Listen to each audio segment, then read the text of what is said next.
In the glamorous yet shadowy city of San Francisco, a brutal murder sets off a chilling chain of events. Inside an opulent bedroom bathed in dim, seductive lighting, a striking blonde woman indulges in an intoxicatingly passionate encounter with a retired rock star, Johnny Boz. As he lies tied to the bed with a delicate silk scarf, surrendering to the moment, the pleasure turns to horror.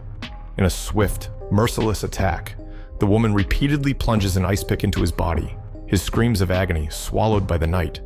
His lifeless form sprawled across the crimson-stained sheets, the killer vanishes into the darkness, leaving behind a macabre crime scene that will baffle even the most hardened investigators. Detective Nick Curran, a rugged and sharp-witted cop with a troubled past, is assigned to investigate the high-profile murder alongside his seasoned partner, Gus Moran. As they step into the crime scene, the air is thick with the scent of blood and deception. The evidence points toward one woman, Catherine Tramell, an enigmatic and alluring crime novelist, known for her provocative works that blur the line between fiction and reality. To their astonishment, Catherine's latest novel eerily mirrors the brutal slaying of Boz, describing an identical murder committed with an ice pick. Catherine, however, is anything but an easy suspect. She exudes confidence, intelligence, and a hypnotic charm that leaves even the most composed men unraveling in her presence. When brought in for questioning, she remains uncooperative, toying with the investigators as if they were mere characters in one of her books. She smokes nonchalantly, her icy gaze never faltering, and, in a bold and deliberate act, exposes herself, asserting dominance over the room. Despite the overwhelming suspicion against her, there is no concrete evidence, and she is released. As Nick delves deeper into Catherine's past, he unearths a disturbing pattern: her connections to killers. Among them is Roxy Hardy, her fiercely loyal girlfriend, who, at the age of 16, murdered her two younger brothers in cold blood. Another unsettling acquaintance is Hazel Dobkins, an elderly woman who butchered her husband and children years ago. These associations paint a portrait of a woman who gravitates toward danger and violence, yet remains untouchable. Meanwhile, Nick battles his own demons. Once a promising officer, his career was marred by an incident in which he, under the influence of cocaine, accidentally shot two tourists while working undercover. Now, he is subjected to mandatory counseling sessions with the department's psychologist, Dr. Beth Garner. Beth is more than just his therapist. She's an old flame, their relationship fluctuating between professionalism and raw, unresolved passion. As Nick finds himself increasingly drawn into Catherine's seductive world, Beth's concern for him grows. Catherine's mind games escalate when Nick realizes he has become the blueprint for the protagonist of her upcoming novel. The book's plot ominously foreshadows a detective who falls for the wrong woman and meets a tragic end. As suspicion mounts, Nick confronts Lieutenant Marty Nilsson, a corrupt officer suspected of leaking his psychiatric files. The altercation turns violent, with Nick assaulting Nilsson in his office. Not long after, Nilsson is found murdered, the brutal slaying further entangling Nick in a web of suspicion.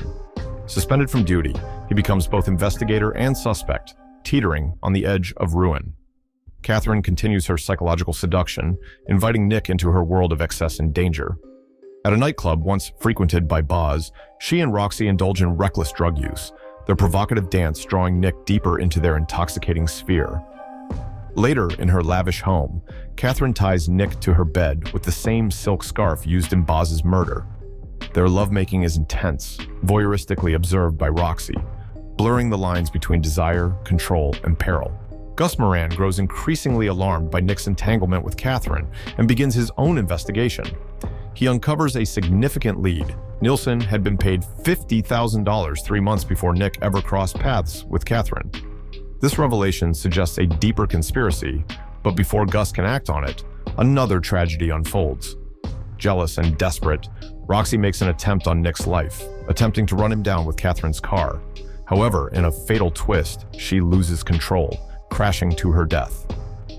Catherine's reaction to Roxy's demise is unexpectedly sorrowful, a rare glimpse of vulnerability amid her icy facade. In a moment of reflection, she confesses to Nick about a past college affair that ended disastrously when the girl became obsessed with her. Nick, relentless in his pursuit of the truth, discovers that the girl in question was none other than Beth. However, when confronted, Beth flips the narrative, claiming it was Catherine who exhibited obsession. Nick's investigation leads him to Berkeley, where the dark past of both women becomes increasingly entangled. He learns that Catherine had once filed a report against Beth, but it was mysteriously retracted by Nilsson a year earlier. Additionally, an old college professor of theirs was found murdered in an unsolved case, his death eerily resembling one of Catherine's early novels. More damningly, Nilsson had previously investigated the suspicious death of Beth's former husband, with whispers of Beth's possible involvement. As the pieces fall into place, Nick comes across the final pages of Catherine's novel, a chilling scene in which a detective discovers his partner's body in an elevator.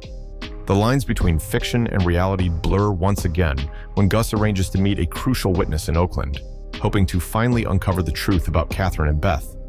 But when Nick arrives at the meeting point, he is confronted with a nightmarish sight.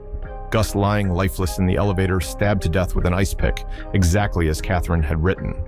Beth arrives moments later, claiming she received a message instructing her to meet Gus. Paranoia grips Nick as he watches her reach into her pocket.